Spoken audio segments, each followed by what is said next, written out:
මේ ආනත තලයේ ස්කන්ධය මෙහෙම තිබ්බම පොඩ්ඩකින් දරුවකට වැඩක් යනවට මම දැන් මේකේ දරුව ලකුණු අඩු වුණා කියලා පොඩ්ඩක්වත් ඔයගොල්ලෝ බය වෙන්න එපා. ලකුණු අඩු වෙන දරුව ප්‍රධානම හේතුව මොකක්ද කියලා කියන්නම්. ඕගොල්ලෝ ප්‍රශ්න පත්‍රය ගත්තට පස්සේ පේපර් එකට ඕගොල්ලෝ වැඩියෙන් බයයි. ඒ කියන්නේ ඕගොල්ලෝ බය වෙලා ප්‍රශ්න පත්‍රයට හරිද? ඒක අවුල් කරගන්නවා. මං කියන එක පොඩ්ඩක් තේරුම් නැත්නම් චුට්ටක් අහන්න. පේපර් එකක් පටන් ගන්නකොට ඕගොල්ලෝ ඉන්නවා නම් එක එක වෙන වෙන මානසික මට්ටම් වල බය වෙලා. හරිද? විභාගේ ෆේල් වුණොත් මොකද්ද කරන්න කියලා හිතා ගන්න බැරුව ඉන්නවා. හරිද? එහෙම නැත්නම් ලෝකෙට මුහුණ දෙන්නේ කොහොමද කියලා හිතනවා. අන්න ඒ වගේ එක එක ප්‍රශ්න එනවා නම් වාගේ ඔළුවට අනිවාර්ය ලකුණු අඩුයි. කතා දෙකක් නැහැ. හරිද? පේපර් එක කරනකොට දරු මුළු ඔළුවම පේපර් එකේ විතරක් තියෙන්න ඕන. මම පොඩි කතාවක් වට මෙහෙම කියන්නම්. අහන් ඉන්නකොට හොඳට. හරිද? ඔයා හිතන්න ඔයා අනිවාර්යයෙන්ම දන්නවනේ ක්‍රිකට් ෆාස්ට් බෝලර් කෙනෙක් ගන්න. ෆාස්ට් බෝලර් කෙනෙක් දරු බෝලේ වේගය වැඩි කරගන්න අත විතරක් කරකවල බෝල දාන්නේ නැහනේ. දැන් මේ අත කරකවල බෝල දාන්නේ නැහනේ. අතේ වේගය විතරක් ගන්න නැහනේ. එහෙම නේද? දුවගෙන ඇවිල්ලා කකුලේ වේගය ගන්නවා. හරිද? ඊට පස්සේ කොන්දත් පොඩ්ඩක් නමනවා. හරි? කොන්දේ වේගෙත් ගන්නවා. අතේ වේගෙත් ගන්නවා. ඔය වගේ ඇඟේ කොටස් ඔක්කොම එකතු කරලානේ වේගය වැඩි කරන්නේ. නේදනේ? අතින් විතරක් ගන්න නැහනේ. හරි? නේද? බැඩ්මින්ටන් ගන්න. නේද? හරියට ෂොට් එකක් ගහනවා නම් මේ හැමතැනම අතේ නැමෙන්න එපා. මේ ඔක්කොම ටික නැමිලා එපා එතෙන්ට යන්න. නේද? මෙහෙම යන්න එපා. මේ හැමතැනකම වේග එකතු වුණාම ලොකු වේගයක් හම්බ වෙනවා. හරිද? හොඳේ. ඒ කියන්නේ මුළු ඇඟේම ජවය දානවා එක තැනකට. ඒකෙන් තමයි දරුවෝ හරිද? අර බෝලේ වීසි කරන එක හරි බැඩ්මින්ටන් හරි ඕන එකක් weight lifting ඕන එකක්. හරිද? හොඳ ටෙක්නික් කියන්නේ අන්න ඒවා. ටෙක්නික් එකතු කරගන්න ඕන. මේ බන් පොඩ මෙහෙම දැන් ඔයා හිතන්න ඔන්න මේ මං ඇඳ වගේ මූණ. හරිද? මේ ඇඳ කැතයි ගණන් ගන්න පැච්චර මූණ. හරිද? මේ වගේ මොලේ. පැහැදිලිද කියන්නකෝ. දැන් මුළු ඇඟම අපි ක්‍රිකට් උදාහරණ ගමුකෝ. මුළු ඇඟේම වේග ෆාස්ට් බෝලර් කෙනෙක් බෝලෙට ගන්නවා වගේ මම කියන්නේ මේ මුළු මොලේම තියෙනවනේ මොලේම ඔක්කොම ටික පේපර් එකට ගන්න ඕන. මේ මොලේ තියෙනවා නම් වගේ හිතීමේ හැකියාවක් ඒ මුළු හැකියාවම පේපර් එකට ගන්න. හරිද? ඔයා මෙහෙම හිතන්නකෝ. ඔන්න මේ ටික වගේ වැඩ කරනවා මෙන්න මෙහෙම. හොඳේ? විභාගේ ෆේල් වුණොත් හරිද? අම්මා තාත්තා මට බනීද? ගහයිද? ප්‍රශ්නයක් එතන එහෙම. විභාගේ අවුල් වුණොත් හරිද? මං රටේ ලෝකයේ අයිට මුහුණ දෙන්නේ කොහොමද? හරිද? මුහුණ දෙන්න බැරි නිකන් ඉන්නකෝ. මුහුණ දෙන්නේ කොහොමද? හරිද? මේ විභාගේ ෆේල් වුණොත් මං ඊට පස්සේ ජීවත් වෙන්නේ කොහොමද? හරිද? රස්සාවක් හොයාගන්නේ කොහොමද? ඔන්න ඔය වගේ දරුවෝ මේ බන්න මේ දැන් මේ මම කියන්නේ මේ ඔක්කොම ටික හරිනම් ප්‍රශ්න පත්‍රයට දාන්න ඕන. හැබැයි ඔයාගේ මේ සමහරක් ගොඩක් කෑලි තියෙන වෙන වෙන ප්‍රශ්න. පේපර් එක කරන වෙලාවෙදී පටන් ගන්න පීඩණයෙන්. පේපර් එකක් කරද්දී පටන් ගන්න පීඩණයෙන්. තේරෙද වට? දැන් අන්තිමට පේපර් එක හිතලා තියෙන කොටසයි. හරිද? හරියට කියනවා නම් ෆාස්ට් බෝලර් කෙනෙක් අත විතරක් කරකවල බෝලේ දාන්න හදනවා වගේ වැඩක්. හරිද? එතකොට දරුවෝ වැඩේ හරියට කරන්නේ නැහැ. චුට්ටක් තේරුම් ගන්න. හරිද? කොහොමද කියලා දරුවෝ ප්‍රශ්න පත්‍රයක් කරනකොට මේ මුළු මොලේම තියෙන්න ඕන ප්‍රශ්න පත්‍රයේ තියෙන ප්‍රශ්න ගැන හිතනවා කියන මානසික මට්ටම. අන්න එක පොඩ්ඩක් තේරුම් ගන්න. හරිද? ප්‍රශ්න පත්‍රයේ තියෙන ප්‍රශ්න හිතනවා කියන මානසික මට්ටම තමයි සම්පූර්ණයෙන්ම තියෙන්න ඕන. හරිද? වෙන වෙන ප්‍රශ්න හිතනවා කියන එක කොහොමත් වට අවශ්‍යයි. දැන් ඕගොල්ලන්ගේ ලකුණු අඩු නම් මම කියන්නේ ඊළඟ පේපර් එක තියෙනවනේ. අපි ඊළඟ දෙන පේපර් එක තියෙනවනේ. ඒ පේපර් එක පටන් ගන්න කලින් ඕගොල්ලෝ චුට්ටක් වෙලාවක්. හරිද? හිත රිලැක්ස් කරලා පටන් ගන්න. විභාගයකට කලින් දරුවෝ ප්‍රශ්න පත්‍රයක් අදී පොඩ්ඩක් රිලැක්ස් කරගන්න. හරිද? අනම්මනම් ප්‍රශ්න ඔක්කොම අයින් කරන්න. අයින් කරලා ප්‍රශ්නේ විතරක් හිතනවා කියලා හිතා ගන්න. අන්න එතකොට පොඩ්ඩක් මේ මොලේම සුද්ධ වෙලා මුළු ඔක්කොම ටික පේපර් එකට දාන්න පුළුවන්. මම පොඩි වෙන කතාවක් වට කියන්නද? ළමයෙක් විභාගයක් පාස් වෙන ක්‍රමය පැහැදිලි කරන පොඩි සමීකරණයක් තියෙනවා දරුවෝ. හරිද? හොඳයි. චුට්ටක් බලන්න ඉක්මන් කළ එක. මේ බලන්න මේ P සමානුපාතයි IT බෙදීම 1 ධන U. මේ P කියලා කියන්නේ හරිද? පාස් probability එක. පාස් වීමේ සම්භාවිතාව. ළමයෙක් එක්සෑම් එක පාස් වෙන්න පුළුවන් සම්භාවිතාවක් තියෙනවනේ. මේ තියෙන්නේ ඒක. ඒක සමානුපාතයි. මේක ඉන්ටෙලිජන්ට්. දක්ෂකම, මොලේ හැකියාව, හිතීමේ හැකියාව, බුද්ධිමත්කම ඒ ඔක්කොම ගන්න. හරිද? අයි කියන්නේ බුද්ධිමත්කම, හිතන්න පුළුවන්කම. හරිද? හොඳේ. මේ තියෙන ටයිම් එක මම මේක පොඩ පස්සේ කියන්නම්කෝ. ඒ කියන්නේ මෙහෙම ගමු දරුවෝ. දැන් අපි උපදිනකොට හරිද? එක එක මට්ටම් වලට ඇඟ හිතිබුණට දැන් කාලයක් යනකොට අපි උස යනවනේ. ඒක උස ගිහිලා සමහරක් කට්ටිය මිටි, සමහරක් කට්ටිය උසයි. ඒ වගේ දරුවෝ එක එක උසවල් එනවා වගේ අපේ මොලේ දරුවෝ තියෙන හැකියාවක්. ඒක පුද්ගලයෙන් පුද්ගලයට පොඩ වෙනස් වෙනවා. ඒක නවත්තන්න බෑනේ. නේදනේ? පුද්ගලයෙන් පුද්ගලයට පොඩ්ඩක් අතර මොලේ මට්ටම වෙනස්. හරිද? හරි. දැන් මම මෙහෙම කියමුන්න. දැන් ඔයා හරිද? සාමාන්‍ය බුද්ධිමතෙක්. ඔයාගේ අයි කියන එක 2යි. හරිද? තව කෙනෙක් ඉන්නවා. එයා ඔයාට වඩා බුද්ධිමත්.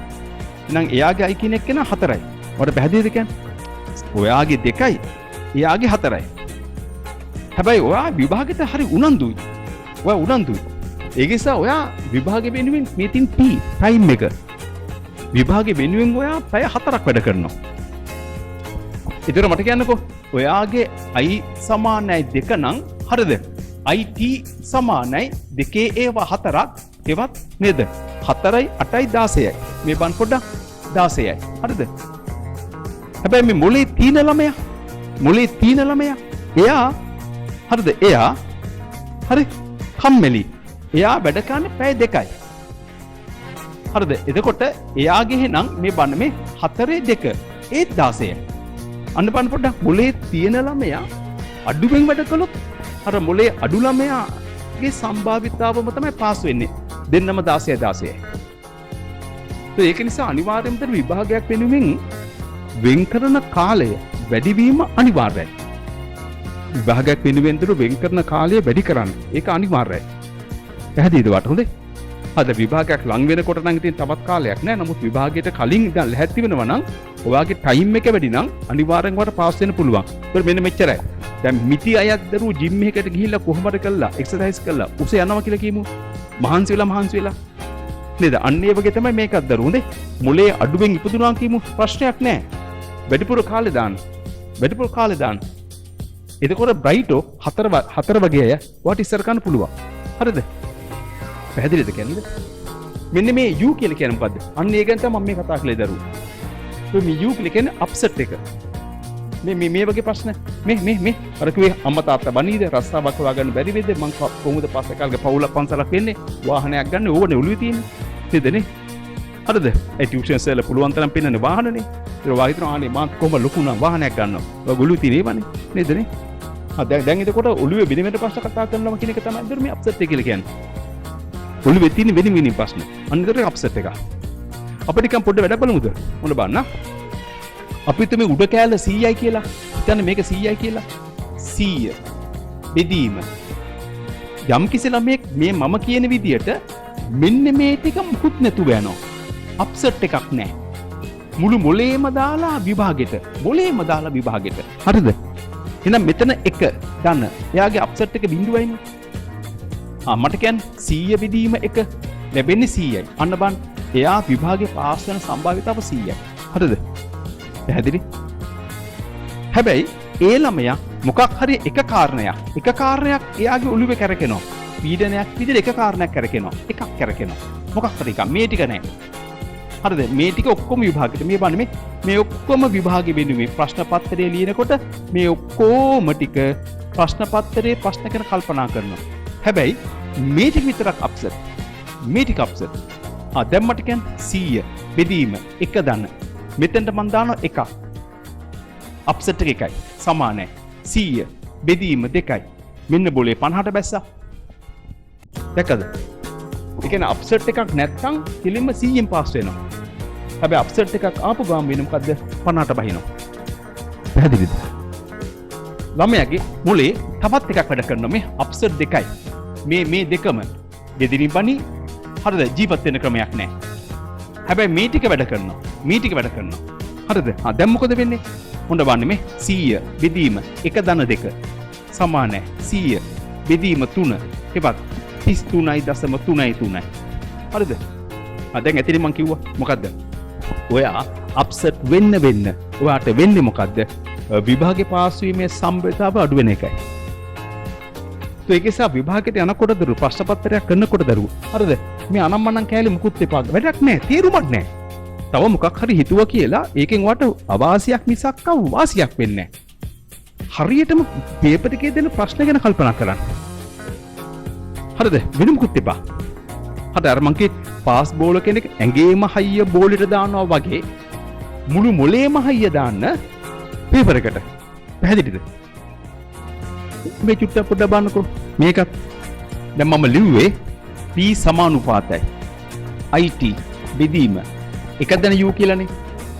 නේදනේ? ඕක ලිව්වේ. ඒ පොඩ්ඩක් මට පැහැදිලි කරන්න ඕන තව දෙයක් තියෙනවා. මොකක්ද දන්නවද? ඇයි මේ එක තියෙන්නේ කියලා. ඒක තිබුණ නැත්නම් පොඩි අවුලක් වෙනවා. හරි. දැන් ඔයා හිතන්න යම් කිසි ළමයෙක් ඉන්නවා විභාගෙට පොඩ්ඩක් පාඩම් කළේ නැහැ. චුට්ටක් පාඩම් කළේ නැහැ. සමහර එහෙම ඉන්නවනේ.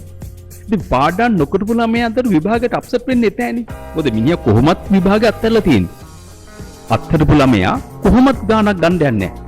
මිනිහා හරිද විභාගය අත්හැරිය කියන මිනිහාගේ අප්සෙට් එක බිඳුවයි. මොකද වැඩ කලේ නැත්නම් අප්සෙට් වෙන දෙයක් නැහැ නේද? නේද? එහෙනම් ඉතින් උගේ අප්සෙට් එක බිඳුවයි. එතකොට මෙන්න මේ එක තිබුණ නැත්නම් වෙන්නේ මොකක්ද දන්නවද?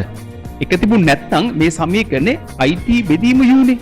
එක නැත්නම් ඉතින් අන්නේ ළමයා මෙතන අපි ඉලක්කම හිතමු ඉස්සෙල්ලා වගේම 100යි කියලා. උගේ අප්සෙට් එක බිඳුවයි නම්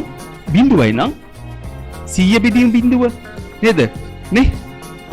විභාගේ පාස් වීමේ සම්භාවිතාව දරු කියන්න බැරි තරම් ලොකු සංඛ්‍යාවක්. අනන්තයක් වෙන්න පුළුවන්. තේරුණාද කියන්නේ හොඳේ? පාඩම් නොකරපු ළමයට කිසිම අප්සෙට් එකක් නැහැ. ඉතින් මේ සමීකරණ එක තිබුණ නැත්නම් වෙන්නේ හරිද? IT බෙදීම යුනේ. එතකොට එයාගේ U බිඳුව නිසා එයා පාස් වෙන්න පුළුවන් ඔක්කොට වඩා හොඳින්. හරිද? අන්නේ ඒ ළමයා ෆේල් කරන්න තමයි මේක දාන්නේ. නැත්නම් පාස් වෙනවා. හරිද?